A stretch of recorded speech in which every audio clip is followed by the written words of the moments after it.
Hi guys, I am Mohit Mishra and welcome to my YouTube channel MPPSC Cracked। Previous video में हमने विजयनगर के संगम period, संगम dynasty के बारे में बात की थी, संगम वंश की बात हुई थी। अब आगे बढ़ेंगे और सलूबा डायनेस्टी और तलुबा डायनेस्टी के बारे में बात करेंगे। सलूबा डायनेस्टी का टाइम पीरियड आप देख रहे हैं 1486 से 1505 एडी तक चला और उस सलूबा वंश के पहले राजा सलूबा नरसिम्हा थे जिन्होंने इस वंश की शुरुआत की। उनके बाद तिरुमल और इमादी नरसिम्हा ने राज किया बारी बारी से। ये दोनों नरस नायक के सेवक थे जो कि सलूबा नरसिम्हा के बाद राज करने लगे। और जो वास्को ड गामा थे वो कलकत्ता में लैंड हुए थे, कलकत्ता में उतरे थे सबसे पहले नरस नायक के ही शासनकाल में 1498 में। इनके बाद तुलुवा डायनेस्टी, तुलुवा वंश की शुरुआत हुई। तुलुवा वंश की शुरुआत की इनके बेटे वीर नरसिम्हा ने। इसका टाइम पीरियड आप देख रहे हैं, सामने लिखा हुआ है। ये नरस नायक के बेटे थे और ये इमादी नरसिम्हा को मारने के बाद राजा बने थे, जो कि सलुवा वंश के आखिरी राजा थे। वीर नरसिम्हा के बाद इनके मंत्री सलुवा तिमा ने कृष्णदेव राय को राजा बनाया। कृष्णदेव राय बहुत ही महान राजा थे।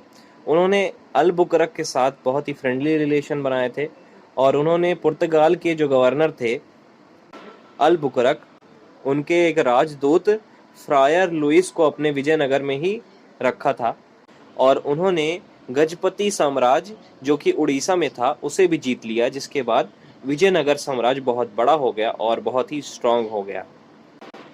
उन्होंने विजय महल बनवाया और हजरा राम मंदिर और विठल स्वामी मंदिर भी उन्हीं के द्वारा बनवाया गया है। इन्हें यवान राज स्थापनाचार्य भी कहा जाता है क्योंकि इन्होंने यवान राज की रक्षा की थी और इन्हें अभिनव भोज भी कहा जाता है। इन्हें आंध्र भोज और आंध्र पितामह के नाम से भी जानते हैं। ये एक बहुत बड़े लेखक भी थे। इन्होंने तेलुगु और संस्कृत में कई किताबें लिखी हैं। इनकी दो किताब, तेलुगु की अमुक्त मल्याद और संस्कृत का एक नाटक जामवती कल्याणम, ये बहुत प्रसिद्ध लेख हैं। इनका बाद में हिंदी अनुवाद भी किया गया है। राजा कृष्णदेव राय के दरबार में अष्टदिग्गज थे, 8 सेलिब्रेटेड पोएट्स थे, 8 महान ज्ञानी और कवि थे तेलुगु के। उनके नाम मैंने यहाँ लिख रखे हैं: पेड्डना, तिमाया, भत्तामूर्ति, भूरजटी, मल्लन, राजू रामचंद्र, सुरोना और तेनाली राम कृष्ण, जिनको तेनाली राम भी कहा जाता है या पांडुरंग महात्म्य भी कहा जाता है। जब भारत के उत्तरी भाग में बाबर का राज था तभी दक्कन के इलाके में कृष्णदेव राय राज कर रहे थे और वो इस इलाके के सबसे प्रसिद्ध और महान राजा थे। पुर्तगाली यात्री डुआर्टे बारबोसा और डोमिंगो पाएस, ये दोनों पोर्चुगीज ट्रेवलर विजयनगर कृष्णदेव राय के समय पर ही आए थे। कृष्णदेव राय ने अपने साम्राज्य को विदेशी आक्रमणों से सुरक्षित रखा और अपने छोटे भाई अच्युत देव राय को अपना उत्तराधिकारी चुना। और पुर्तगाल से एक घोड़ा व्यापारी फर्नाओन मुंजी आया था, वो अच्युत देव राय के कार्यकाल में आया था। अच्युत देव राय के बाद वेंकटा राय और सदाशिव राय राजा बने। इनके समय में बम्हनी साम्राज्य के राजा रामराज एक प्रसिद्ध राजा थे जिन्होंने अपने साम्राज्य को 5 भागों में बांट दिया था, जिसके बाद विदेशी हमला हुआ और तलीकोट का युद्ध लड़ा गया।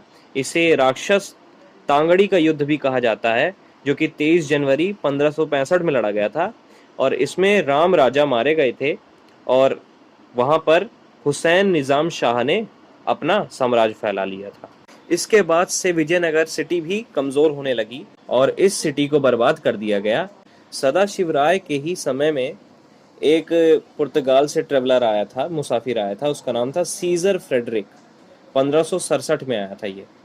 अब जो राजा रामराज थे उनके मरने के बाद उनके भाई जो तिरुमल राय थे, उन्होंने, अब विजयनगर तो बर्बाद हो चुका था, इसलिए उन्होंने एक नया शहर बसाया पेनुगोंडा में और अपने साम्राज्य को 3 भागों में बांट दिया प्रांतीय भाषाओं के आधार पे।